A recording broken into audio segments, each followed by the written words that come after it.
Název kung fu znamená mistrovství. A neznamená to jenom v bojových uměních, ale může to být mistrovství v klavírním přednesu, v kompozici, v malířství. A děláme cokoliv v tomhle semináři, pracujeme s energií. Ať je to fyzická energie, to znamená nějaký vnější styl, jako třeba bojový, nebo když jsme pracovali s holí, anebo vnitřní styl, kdy pracujeme s či, což je energie, kterou můžeme přirovnat k práně, nebo energie, která je základem toho, že pracují naše vnitřní orgány. Ve vzduchu je energie či. A pak máme vnitřní a vnější styly bojových umění. Vnější styly vznikly na základě pozorování třeba zvířat, boje zvířat mezi sebou, kudlanka, opice, tygr a potom různé zbraně.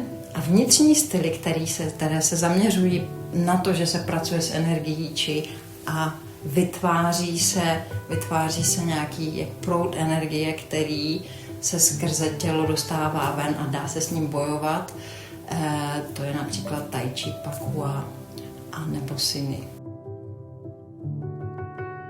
V každém člověku je určitý druh vzteku, násilí, agresivity, který jsme si přinesli z minulého života, který jsme si vygenerovali v rámci tohohle života. A tím, že cvičím bojové umění a simuluju tyhle situace a tuhle energii proměňuju na čistou či energii, tak vlastně pracuju s tím násilím a měním ho v nenásilí. A na ulici pak nebo doma už jsem mnohem mírumilovnější. A samozřejmě ten způsob bojových umění, který já dělám, není vyloženě jako na boj pro ulici nebo MMA. Jo, je to semikontakt, řekněme. Nebo radši light kontakt.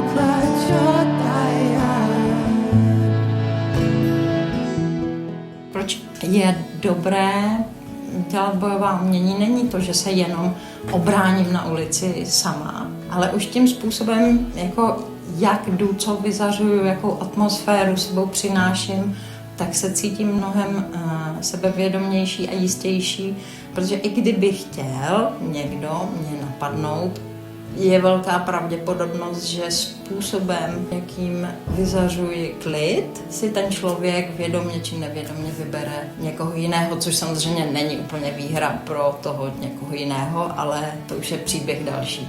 Co bys řekla na to, kdybych se tě zeptal, že či neexistuje? No, tuhle otázku už asi nepoložíš po tomhle semináři, který si prožil.